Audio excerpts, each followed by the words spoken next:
Hello, everyone. Welcome to the Diversity is Lit Book Club. We are so happy to have you here and so excited to talk about our May Book of the Month pick, which was The Summer I Ate the Rich by Maika and Maritza Moulite. So we are excited to dive in. I know Janine is already here in the comments and on my live stream. Yes, thank you. This was what I was hoping to not butcher. June is Caribbean Heritage Month. So very fun that even though this was our May book, we're talking about it in June, so it counts. So thank you for bringing that up, Janine. For those of you who don't know, we read one by oh my gosh, one book by a BIPOC author every month and discuss it on my YouTube channel like we are doing right now. But our main hub is over on Goodreads. So if you would like to join, it is linked down below and we would love to have you there. Uh, we will be discussing spoilers. So if you're okay with that and haven't read the book yet, or you read the book and are ready to dive into all the spoilers, keep watching. If you don't want to be spoiled yet, save this video, click out, read the book, and then come back and join us in the discussion because we would love to have you in the comments afterwards. But I will have all my lovely co-hosts introduce themselves.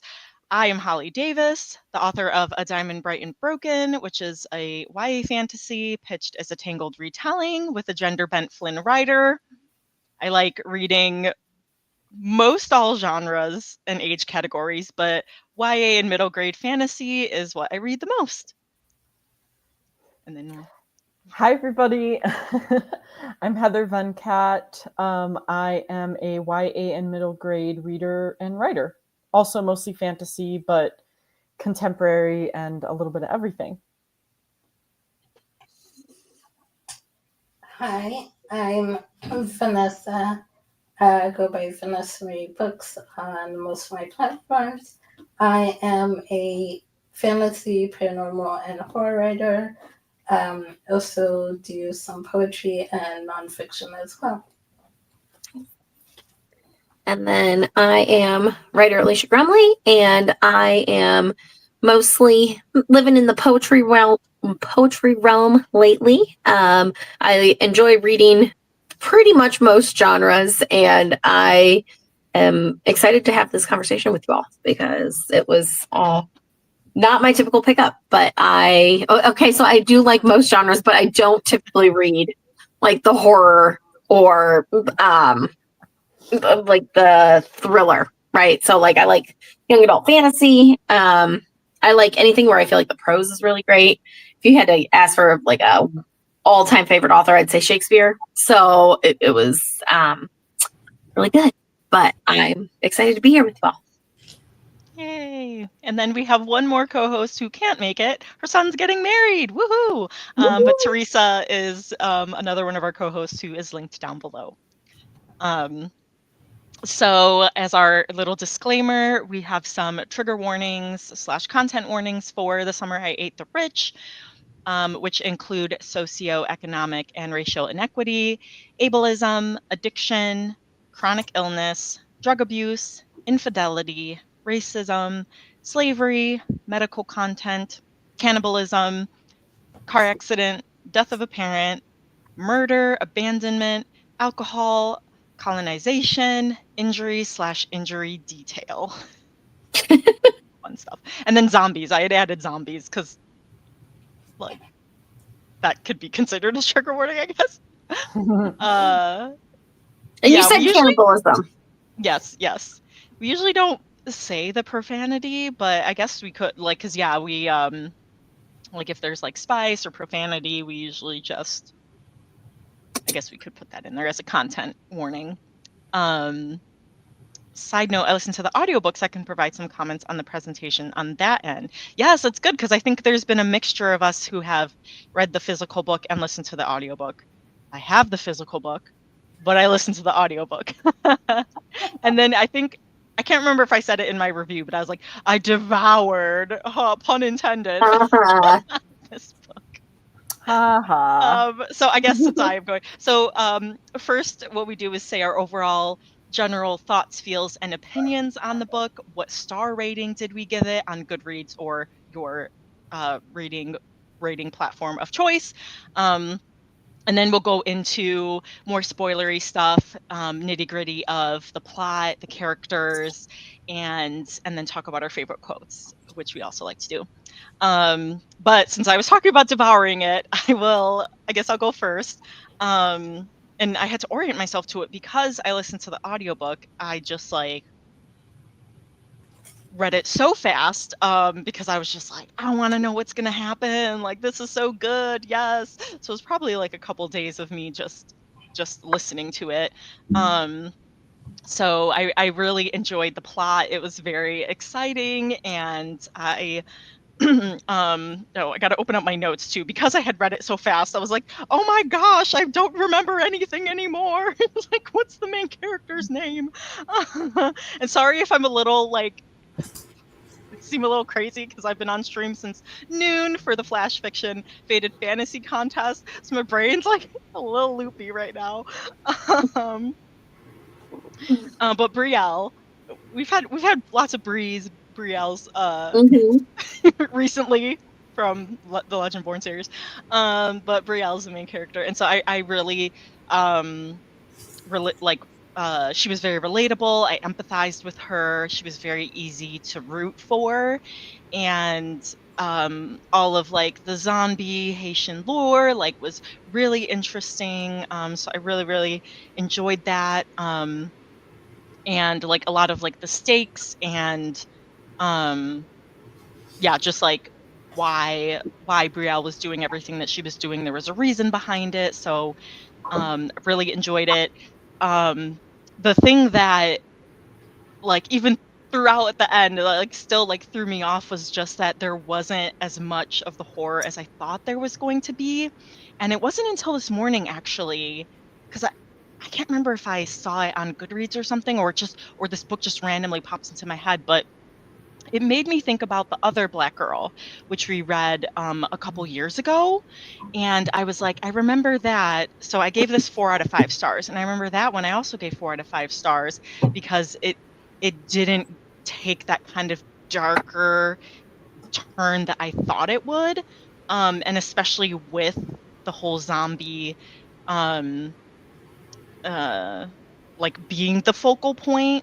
I know that like these zombies are different than what we typically think of as a zombie, but going into it, seeing this cover and it says The Summer I Ate the Rich, it made me go into it thinking that she was going to be killing them, maybe feeding them to each other versus these corpses. So like I really loved like the descriptions at the beginning with like the kind of horror and injury detail and everything, but I just wished there was a little bit more of that horror element. And yeah, it doesn't have to be like necessarily gory, but I was even kind of like expecting that. As Janine said, I'm actually fine with limited horror elements because I thought it was going to be much more gory, especially with how the beginning started. And then Janine said, rated it 9 out of 10. Really loved it. Great characters. Black and gray morality on full display. Very good point. Fast paced due to shorter chapters. That helped a lot. Yes. Lots of great lore and world building. Very good points, Janine. I love all of those. And I'm sure everyone will have their opinions and we'll go more into those details as well. So. Okay. I can go next. I also had the same feelings that you did about the horror elements. I really enjoyed the book, but I was also kind of hoping and wanting it to be a little bit darker. And there were times where I kind of like forgot that she was a zombie. But I really liked the just the lore. The writing was strong. The characters were strong. I know it's kind of spoiler, but I we're all in the spoilers. And I know like that there was a reasoning behind it, and it was obviously like natural and all this stuff, but like I really wasn't a big fan of the fact that she was in a romantic relationship with Preston, because I felt like it almost kind of ended up putting her on the other side of the rich. It was just that part I didn't really like as much. And then, but I did really enjoy the,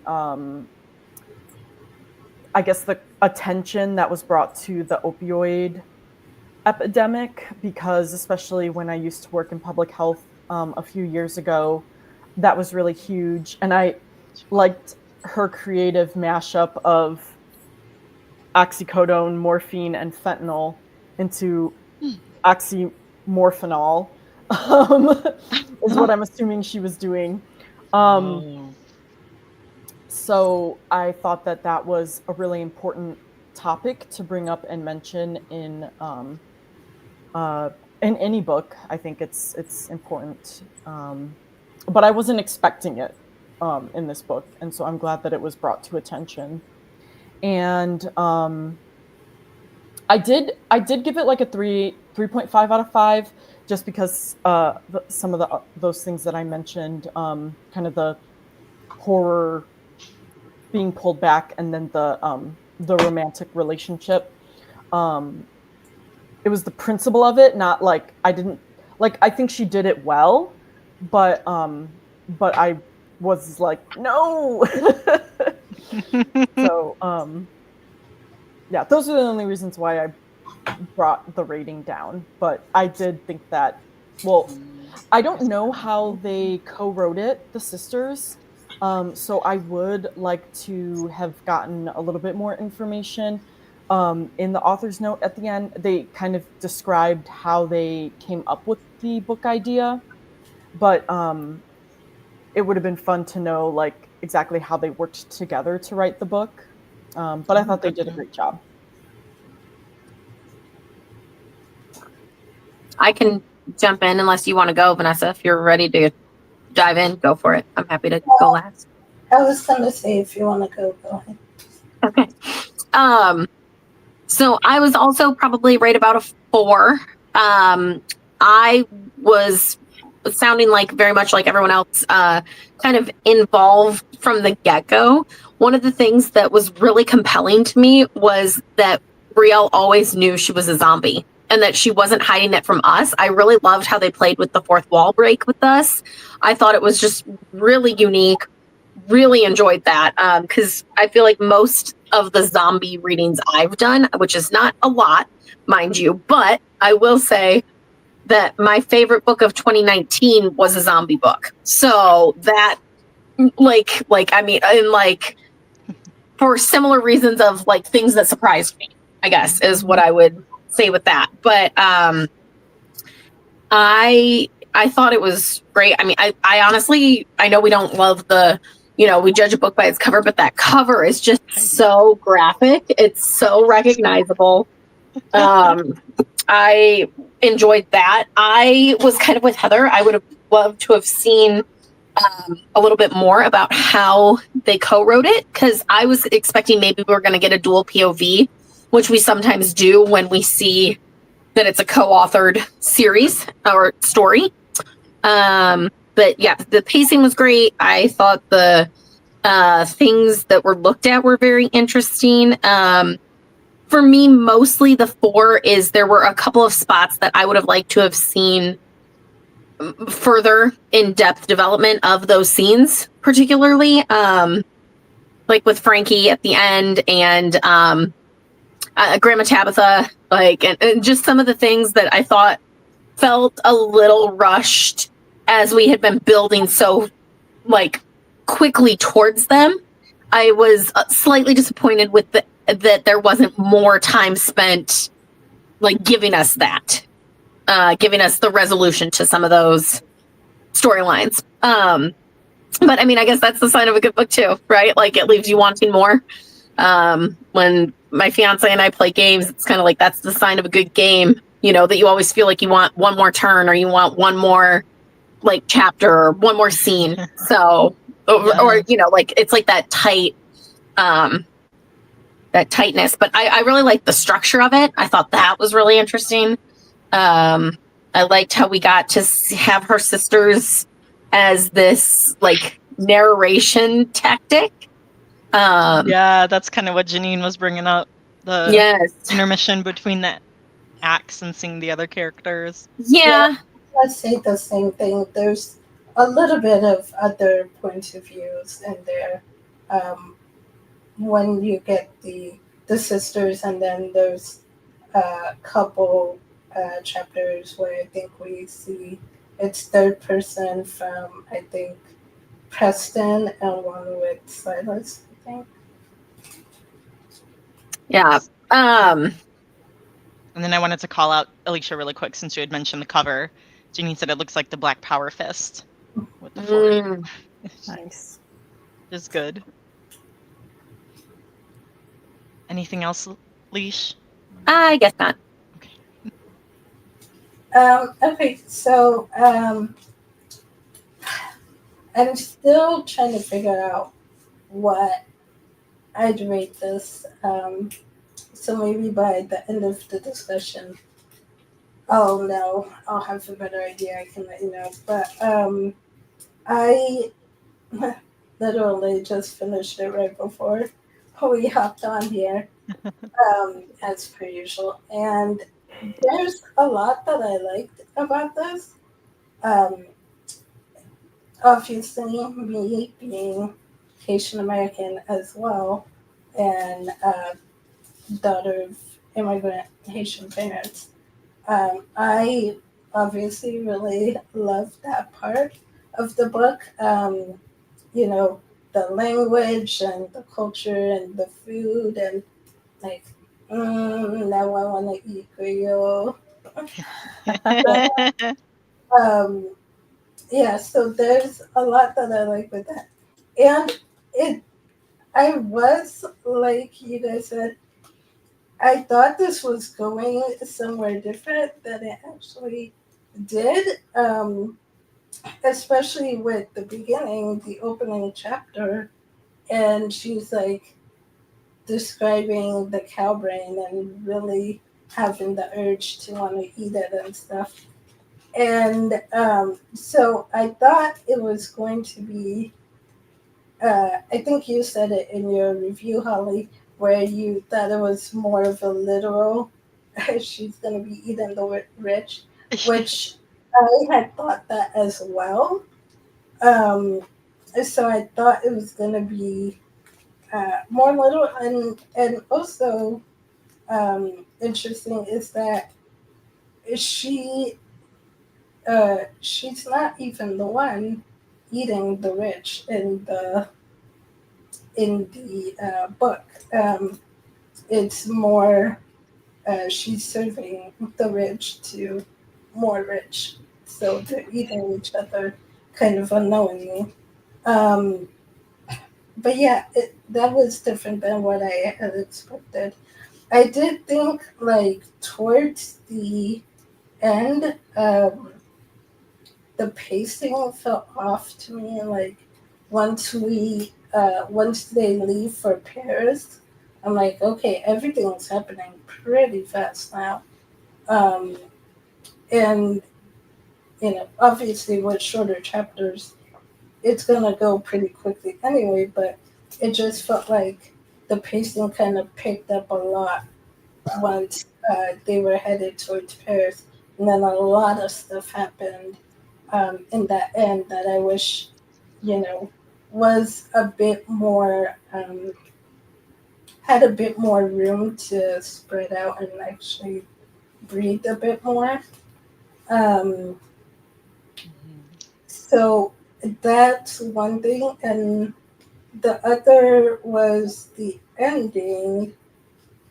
I guess it was just, I'm still a little confused about the plan she concocted, the strategy she was doing, and like how that led to Silas being arrested and like why she had to marry Preston and stuff. So I was a little confused about that part at the end as well. And I was actually surprised when I got to the part where she tells her mom she's getting married. I'm like, I okay, that kind of feels a bit out of left field. I did not see that one coming. So yeah, I kind of have mixed feelings right now. I'm somewhere between a 3 and a 4 right now. So I guess we'll see once we best.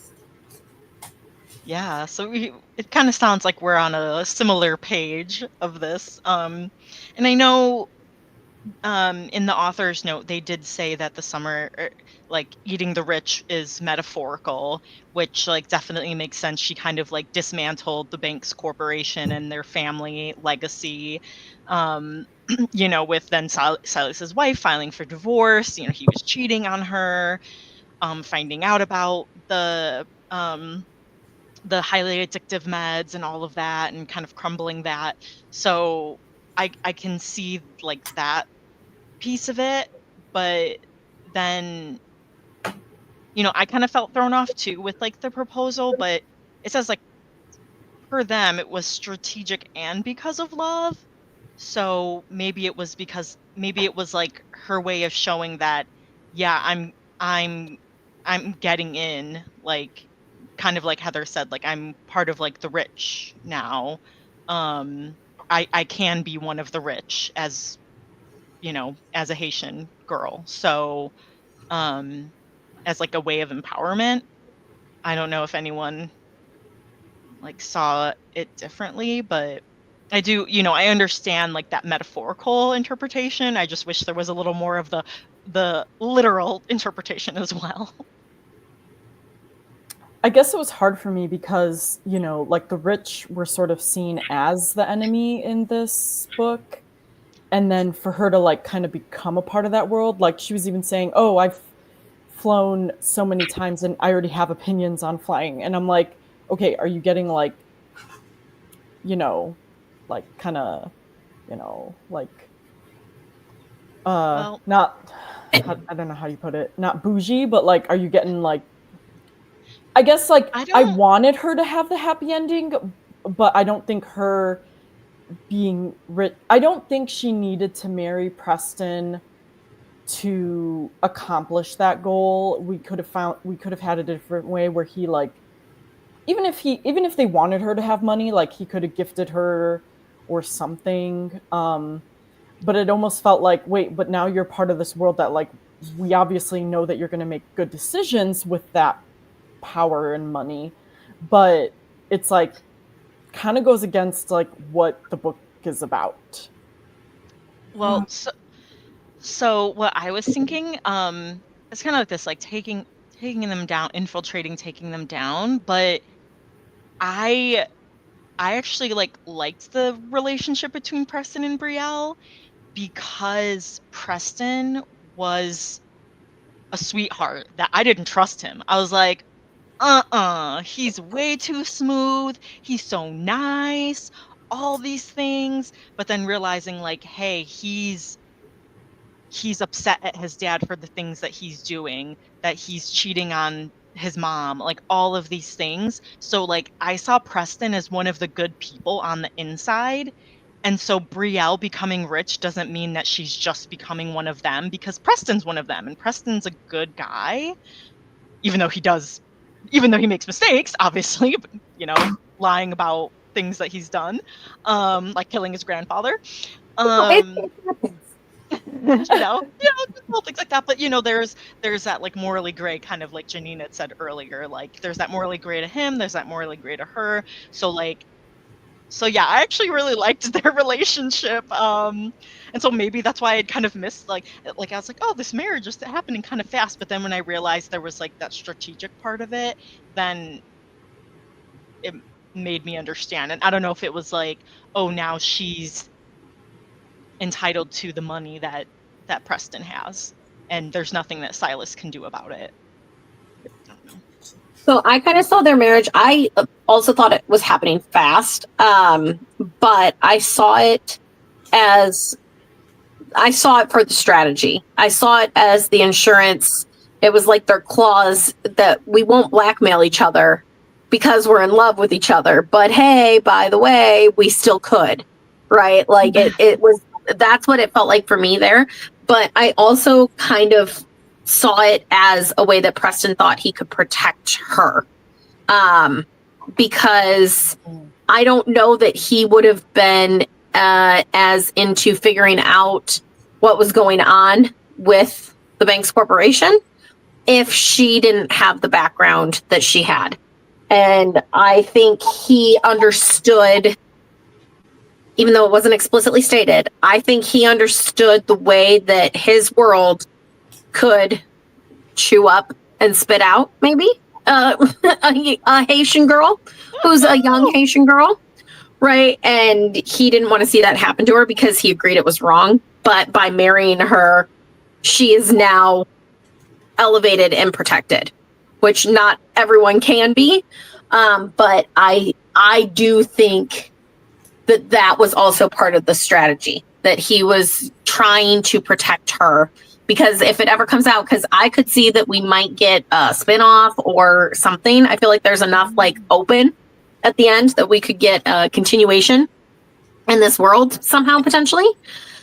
That if it comes out, whatever part she played in taking down the Banks Corporation, that she's now offered a layer of protection because she's his wife. And because she's 17, and because her only living relative in the United States is also a Haitian woman, having a white man's money realistically offers some level of protection to people, right? Like, and because that is Preston's wife, you know, and maybe, yeah, they get to change the tides of how the Banks Corporation spends the money now. But I think with the way that we saw Silas like controlling everything from top down, I think if he could ever prove that she was like, you know, like this linchpin to his downfall, it would have been real bad, real bad. Yeah. So I saw it as that. And I guess just back to the point of the like dual POVs or the multiple POV, the sisters didn't feel like they were a collective voice, but they were a flat character for me. Each of the sisters was kind of a flat character. So I didn't feel as much like it was a dual POV, even though it was, because we saw, you know, them narrating, but they were also removed from it. So it was interesting to me because, yeah, they did have their own voices and their own bits, but there wasn't any character growth for them. So I guess that's what I was thinking I wanted to see, was another POV that was a developed character rather than a flat one, or one with like an arc rather than a flat one is what I expected. So, That makes sense. yeah.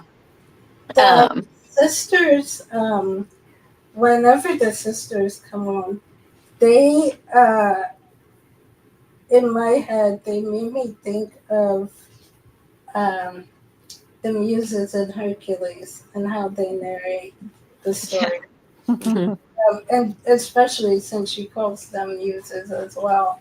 So that's what I immediately thought of.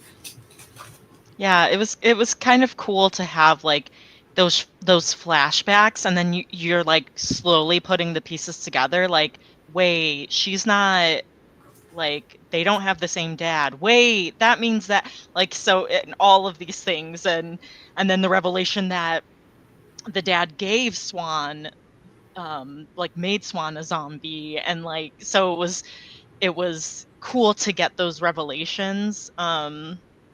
I think, and then it was kind of fun that the mom ended up going back, you know, visiting, you know, her daughters and kind of making that connection. So I kind of liked that. It wasn't like they were so far removed.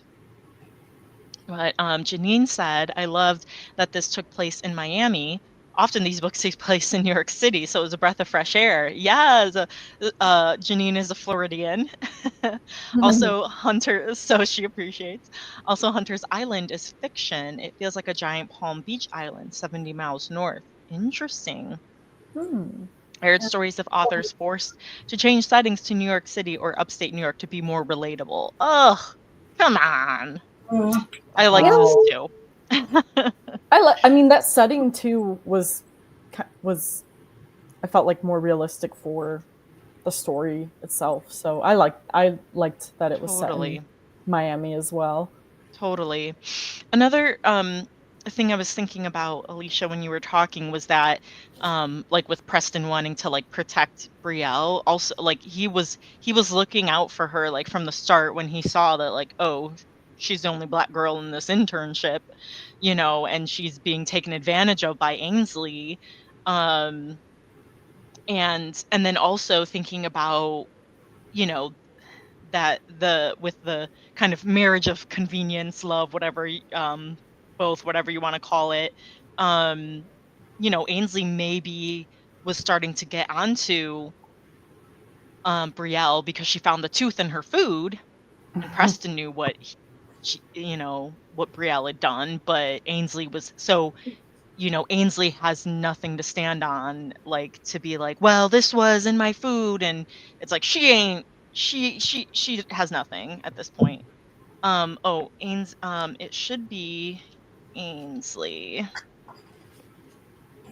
That, yeah, because I was listening, and then when I found a quote, I would go to the page and write it, and I actually like went back. I like followed. I'm like, all right, the audiobook chapters, if it says 42, we're on chapter 40 in the book, so I could find it. Yeah, Oh, You were in depth, huh? well, I did that right away. I was like earlier on, I'm like, okay, this is where it says I'm like, it started a new chapter. What chapter does it say it is in here? And that's how I was able to go and then like pull quotes, or if I was wanting to look back on something.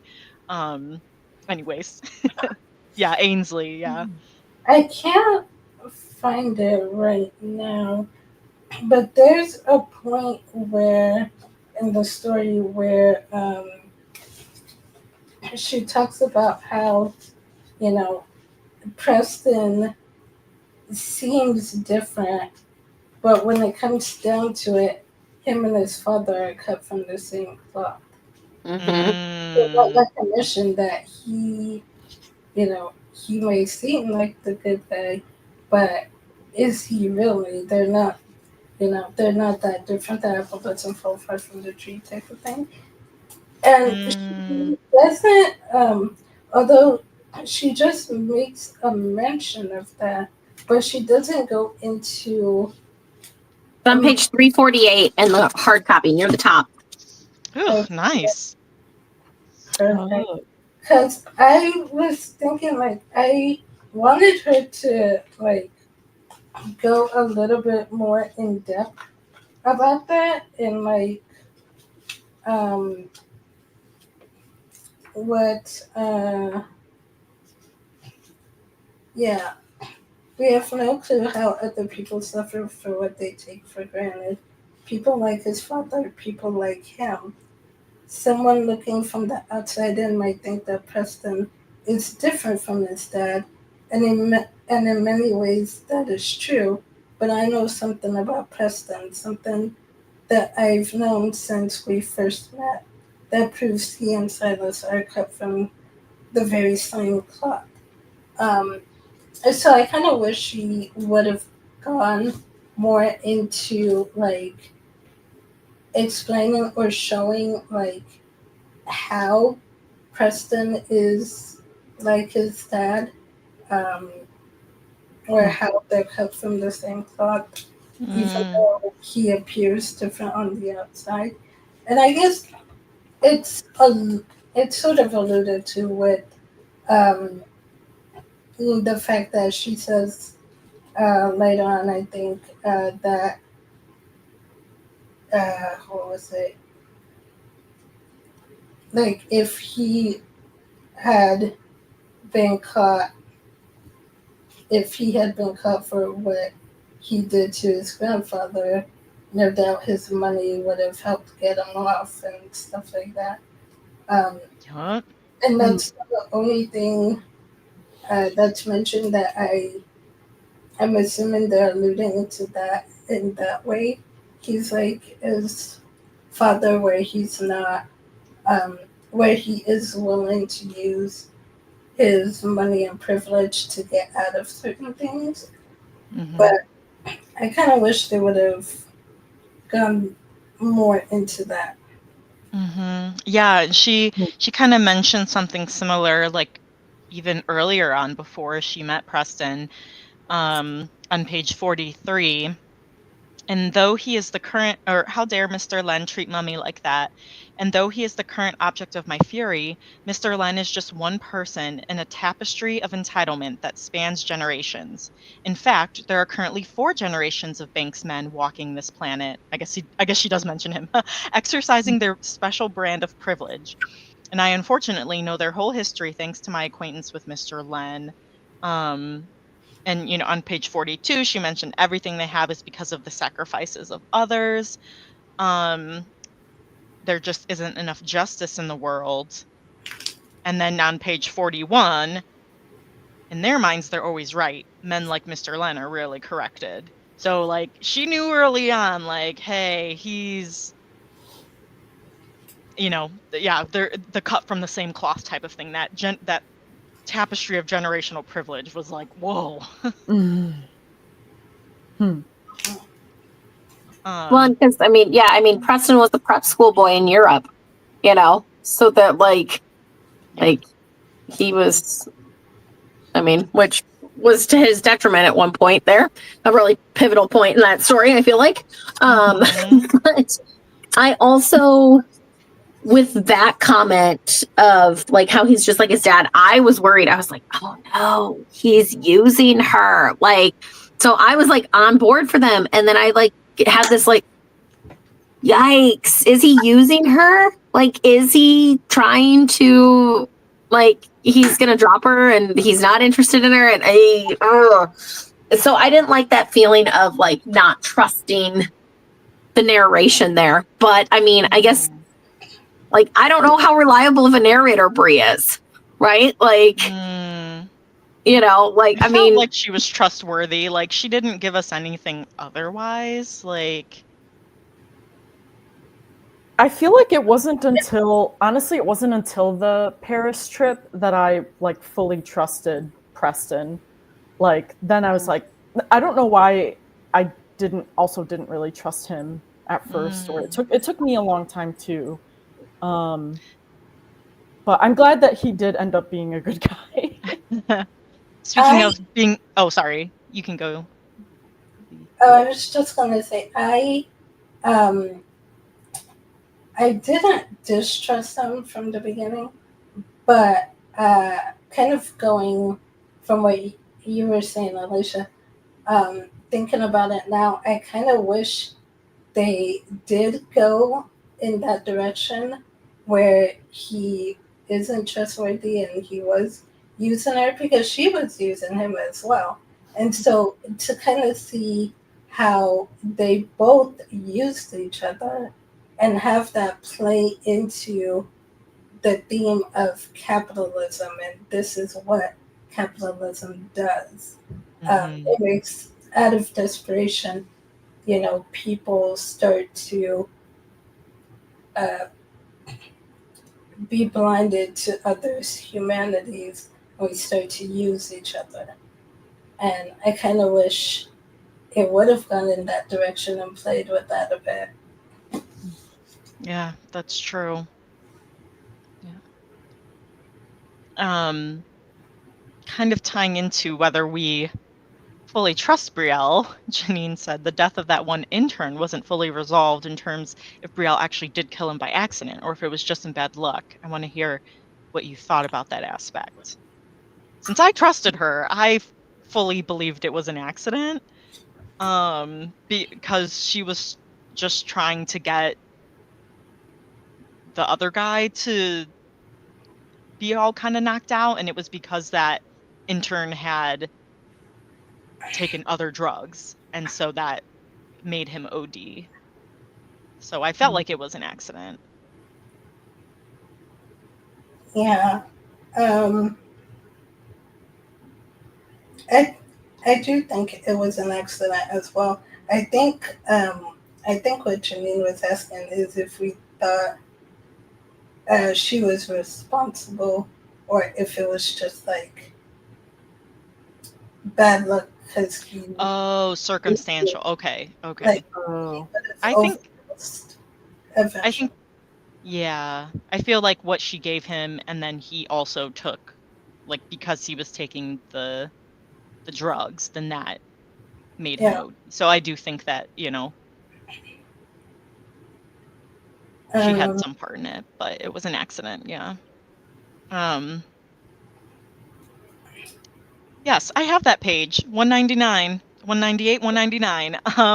I gasped when Ainsley binned most of Brielle's choices for interns and narrowed it down to only the white people. I hated that part when she was I like, um, why would I I consider those other candidates? We already have you. yeah. Oh, I was not surprised at all by that part. But I also thought to myself, see, this is why I would have only given her BIPOC candidates and no white candidates. Brielle should have been one step ahead. That's so smart. But she was trying to Yeah, be and she like, would have and then Ainsley would have tossed him. She would have been like, none of Yeah. these are good enough. Yeah. Here's the one I've picked. I picked someone else. Which she kind of said anyway. She's like, no, these are the ones that I've already like made my decision about, right? Like, Right. so she was just making Brielle like she was dangling her power in front of her, which I did not appreciate. But back to why Preston maybe thought he needed to protect her, because if Ainsley's loyal to the company or to Silas, or if she's one of his extramarital affairs, I'm saying if on all those things, right? Right. She could have made things very, very difficult for Brielle going forward. So, but I put my notes. She's a biatch. yeah, it's just crazy. Oh yeah, because she was trying to put the sleeping pills in her drink. Okay, that was Yeah. it. Yeah. I was like, man, if only the Subway ate the rich was literal just for Ainsley's just desserts. Oh my goodness. Yeah, I did not like Ansley at all. I definitely, Brielle wants to stand up to her and say something, but she feels like she can't. And but part of me really wanted her to put her in her place, like just once. Just Um, one. Just once, like, and especially the way she came over to the house, to her house about the internship program, and she was being intimidating and all that. Me, I would have been like, you realize that it's going to be really bad press for your boss when it comes out that, one, yeah, I donated funds, his money in his name, but two, the fact that someone else had to do it and he is just some greedy, selfish person who would have kept the money and not done anything helpful with it. That's pretty bad PR. You really sure you want to go down that road? Right. Right. Yeah. But yeah, and there's so many things like that where I'm just like, I wish you could have spoken up more. Which I get the fear not to, with her family's struggles and them needing the job and the health insurance and all of that. I get not wanting to do anything to mess that up. At the same time, I'm like, because of the way I was brought up and seeing my mom doesn't take shit from anyone. doesn't matter who you are, she will put you in your place. And so, even a work situation, she's like, I'll get another job. There's plenty of them out there. And so I guess I was kind of wanting that energy from here, but I also understand why it's not. I did want to ask what you guys thought about the zombie aspect of this, especially because she kind of explains in the beginning how Western the Western view of zombies is, which was kind of taken from the Haitian myth, but like it's not at all the same. And kind of seeing what the Haitian myth is and how that differs from the Western view. Kind of wanted to see what your thoughts. Yeah, I loved that. Like, because she was saying, like, we can control ourselves. I have that on page 28. The zombie of my home country isn't rooted in decaying limbs, falling haphazardly to the ground as you scoot and drag and crawl yourself to your next meal. It stems from the fear of slavery, that your existence of forced labor will continue far into the afterlife, white masters lording over you even in the next plane. Scarier than any American zombie, if you ask me. And I was like, I believe that. It's that Yeah. Oh, you go. I was just going to say it's that idea of even in death that you're not free. Yeah. And we, which we just had our sinners discussion where we talked about freedom and the price or cost of freedom. And, to see that like in, like you would think when you die, when someone dies, that person is quote unquote free from all the struggles and all the stuff that comes with this life. But even in that, there finds a way to still keep you imprisoned and shackled. Yeah. Let's So back to I was just saying I liked that different take on it, learning the real origins of it. well, and to your point, Vanessa, about sinners, I was thinking of Michael B. Jordan in Black Panther when he's Killmonger, and he says like, because even my ancestors knew that like bondage isn't freedom, or whatever. Like the line right before he pulls the spear out of himself, right before he chooses to die, right? Because he would rather be dead than indebted or controlled or not to have real freedom, right? I also liked it because they, in the book they explicitly said like, yeah, Americans like think we made zombies up, and that's totally not true. So getting all the truth out, I think, is important. Well, and also the phrase about like zombies are people who are invisible, right? Or like the lost and the forgotten. And I thought that was just like so poignant. I thought that was really important because even they talk about it like when after Brielle gets there and like frees Frankie's hold on all the rest of the zombies, right? That she like they see that day not very long ago where all the people who were dead and thought to be dead and lost came out of the compound, and like the fields are quiet now. There's nobody there. And that I thought that was a good fit, like, or a fitting resolution to that, but I really wanted to see more of that storyline particularly developed because I wanted to see more of her powers. I wanted to see more of how she like fought them or at the same time made them work for her, right? That it wasn't just this feeling of, oh yeah, like I have a taste for brains and I have a taste for extra raw meat and I'm happy to eat liver.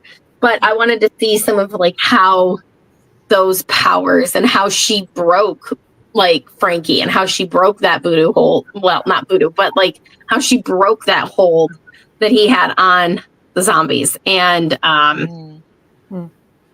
that part to me felt unresolved, that there was not more or something, because it was like, oh, I'm here, I've got to go save my family. I don't know if any of you are familiar with the like literary device called the Deus Ex Machina, right? Where it's like there's this like outside savior that comes in from afar, and it's like, oh, it's just the convenient saving. It felt like that to me, where it felt like it could have also really been, like to Vanessa's point, explored and blossomed into something that was a really rich scene, because it wasn't just Brielle that was breaking it. She was breaking it for her mom, for her sisters. And there's something so powerful when women stand up for each other and for other women, right? Even if it's not me, if I'm standing up for any other woman, I'm standing up for all of us. So I would have really liked to have seen that scene in particular just explored a little bit more, because there was the power dynamic there. And of course there was the parallel between Brielle's mom and Frankie and Brielle and Preston, right? Like there is some of those like overlapping parallels. But it just would have been nice to have seen more of that, I think.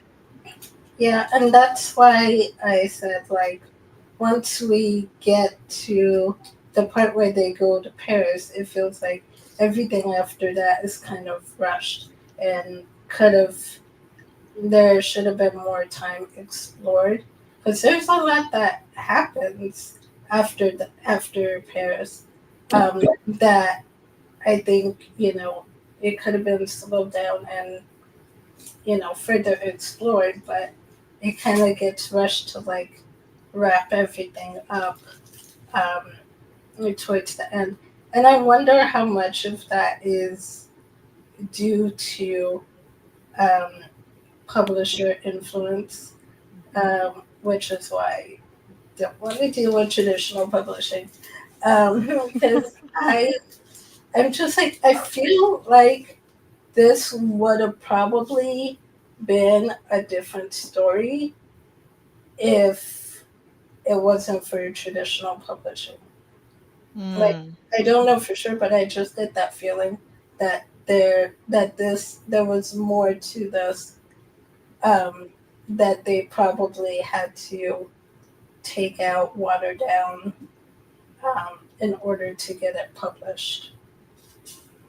Yeah, that I really would want to know, like, see if there's any interviews with the sisters and finding out like about their process. Maybe things they cut or added. But Janine had mentioned with the diabolical drug scheme, so the addiction.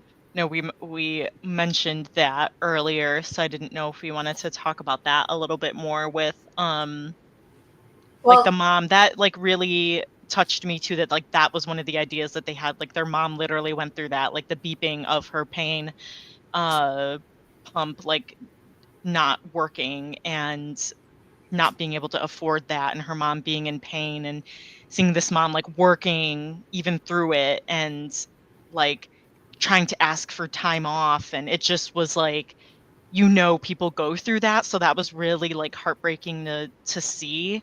But I'm really glad that they had that in there for representation to show like how important it is. And to what Janine was saying about the diabolical drugs scheme to make everyone addicted, I'm like, unfortunately, this is how our healthcare system here kind of operates. I've pharmaceutical companies thrive on keeping people sick. So, not surprising at all that they'd have a drug that would make people sick only to sell them another one to cure or fix it. Um, it's what was it? Let's see. Oh, it's like that whole thing of like, uh, whenever you're prescribed a drug, it always comes with a whole list of potential side effects and that you can experience. And interesting thing, there was I'd have to go back and look for it, but there was a TikTok video I saw one time where they were talking about this and how like someone had so their family member was prescribed a drug to help them with I think high blood pressure, but some of so they were prescribed a medication to help them with the blood pressure, but that medication included things that raises blood pressure. So it's like, what are we doing? And this is also probably why other countries don't have aren't allowed to advertise medication to their citizens on TV or whatever. Like I've seen there's one British YouTuber that I've watched some of his videos reacting to how things are in America and how surprised he was by like the fact that and he had his mom in the video too, and they were both surprised that pharmaceutical companies are allowed to do direct advertising to patients, to citizens, whereas that is not allowed apparently. And whatever medication you need, your doctor is gonna know about it. Your doctor will prescribe, and that I think part of it, I think also fuels the problem that we have with healthcare. And also just like the cost of the drugs too. It's like that might be available, but if people don't have insurance, or sometimes insurance doesn't even cover some of it or enough of it, where it's like, okay, this is a life-saving medication, but like Yeah, I just saw that in the writing $1,000 community. There was someone who her husband's having problems with his pancreas, and the meds either aren't I think they're not covered by his insurance, and they're $2,000 a month. So yeah. Wow. And they do not need to be that freaking expensive. Yeah. Like, there's really no reason for them. There's really no reason for most meds to be as expensive as they are. I have a med that is super expensive. It's half a million, but that is. I don't think that's just for the med itself. I think that's also for the administration, because to get it administered, I have to go to the hospital outpatient IR, and they have to do like scans on me, and it's an intrathecal. Basically, they're sticking a needle in my spine. So that I could see needing it would cost that much. But most of the meds that you would take at home orally, Yeah, I don't. Yeah. Like even Brielle's mom's pump medication costs $10,000 per refill. Right? Like that's insane. Yeah. Mm-mm. Yeah. Like, yeah, like do I get this medicine that I need to function, or do I buy food or my rent for my house or my mortgage, or do I put gas in the car this week? Like, what do I do? Like that, the fact that most of the time we aren't hearing these like great conversations surrounding healthcare, I think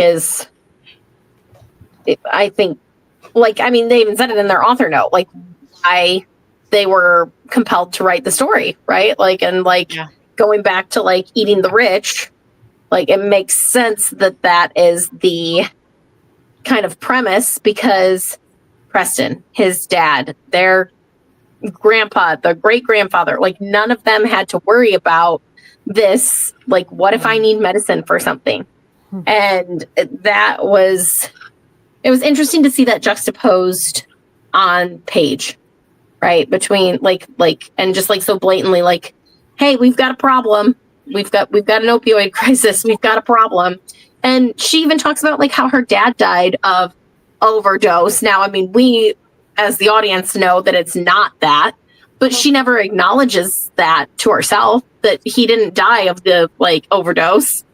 He died because, you know, he was a zombie away from the land that he was supposed to be in. Mm-hmm. So Right. Yeah. there was definitely a lot of complexity to the medical side of it in the story, I felt. For sure.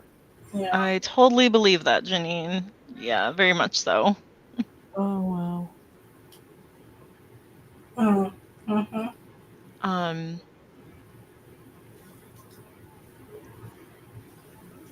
Any other thoughts or quotes that you want to share?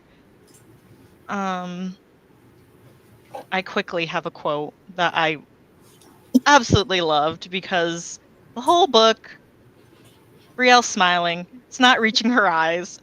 Page 351, I smile for the first time. It reaches my eyes. And I was like, it's reaching her eyes.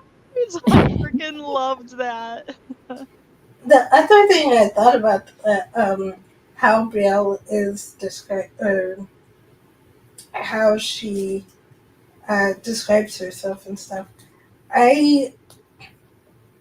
So obviously it's because I guess she's a zombie, and so that's why she is how she is. But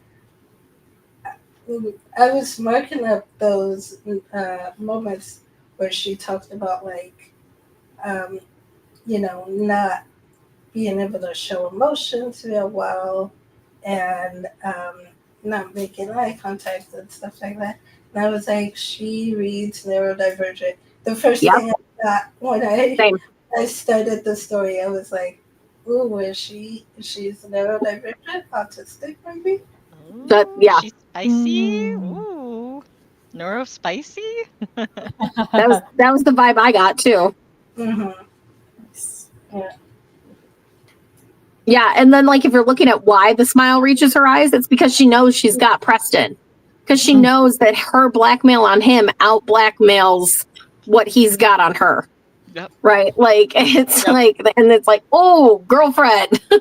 He's got no, he's got no proof on her for her as to what exactly she put in there. But she has the video, even though his money could get him off, I'm sure, but still she has that video evidence. So she has a stronger case. Yeah, you saying like, oh, I'm sure his money, maybe, because I liked, I had this open from before I wasn't going to talk about it, but I'm like, oh, actually this is kind of relevant. On page 139, 140, I inspect Mr. Beauregard's face and think about how even with all his money, he still couldn't be saved. well, yeah, just page 139. But yeah, so it was like, yeah,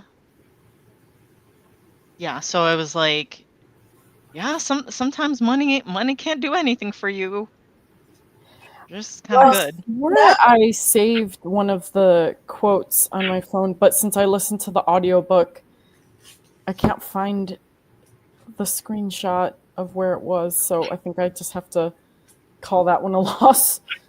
I was going to say, yeah, when it comes to medical stuff like his accident, obviously money, there's only so much money can do to help you in those situations, and sometimes you can't be safe. But legally speaking, That's I think it could catch you out of pretty much. yeah, that is fair.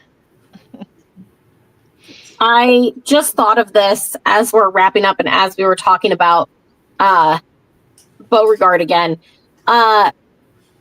There's something real iffy about using parts of him and feeding it down to his lineage.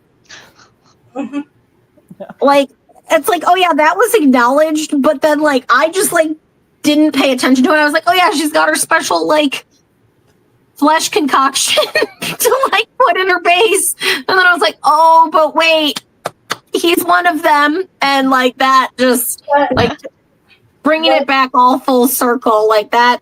It's a neat little package that I'm not thrilled about. But, like literally thrilled about, but Was he actually eaten by any of them? Because I thought she used I thought she took his eyeball and put it in her little. Well, yeah, but I thought that was for the first party that she did for that lady. But we never saw that. I thought she was using that same base going forward. I thought that's what. Okay. I thought she was using the same powder base Okay. for everything going forward. I may be wrong about that, but that was what I thought I read. Okay. I'm not sure. Because she got her little pouch out of her purse at one point, and it like the familiar weight, but we never see her back in there looking at any other bodies. Mm. And then she mentioned something about like, oh yeah, it's my same stock base. So I kind of thought it was continued throughout. Yeah, if you want a more, a less, or if you want a more appetizing story about the power of cooking, she needed mention with the Fire on High by Elizabeth Acevedo. So just throw that out there if you don't want to hear about fingers and eyeballs in a stock base. Teeth. Fingers. Well, that's why too, because she like said at the end, oh, I did pull a tooth that first time. And this was after after she had like severed all of the connection with all the other zombies, Frankie. So I thought like it appeared back because it was from that original bit, you know, kind of like Olaf's magic wearing off once Elsa dies in Frozen 2. Right. That's what I linked it to.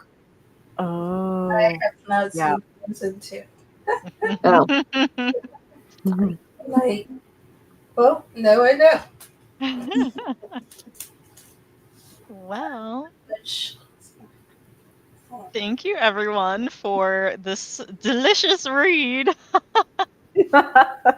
of The Summer I Ate the Rich. If you are interested in reading it, definitely check it out if you haven't already. And then please join us for our June/Pride Month Book of the Month pick, which is The Broposal by Sonora Reyes. Sonora Reyes is a household name in the Diversity is Lit, is a book club name among Diversity is Lit. This will be the third book that we read. But isn't it? Or, The Lesbiana's read- Guide to Catholic School, and then Luis Ortega Survival Club. Luis Ortega Survival Club. We didn't. I No. thought it was enough. Did we read those all together? We read Lesbianas. Did we read Luis Ortega together? Yeah, the next year. Yeah. Okay. Yeah, we did. And then now the proposal. I think there's another one that is a spin-off of Lesbiana's Guide from the brothers' point of view that is coming out. Yes. I don't know. For some reason, I was thinking we read 3. Oh, okay. I gotta look at, hold on, I'm curious now. But yes, and then in about a week, we will be voting. Oh, that's okay, that's coming out this year. The Golden Boy's Guide to Bipolar. Okay. No, that was it. Okay. But in a week we will be posting our poll for our July Book of the Month pick, which is always a book representing a disability for Disability Pride Month. So definitely check that out if you're interested in disability rep. We are inclusive here. Thank you guys for joining, and we will see you next month. Bye, everyone.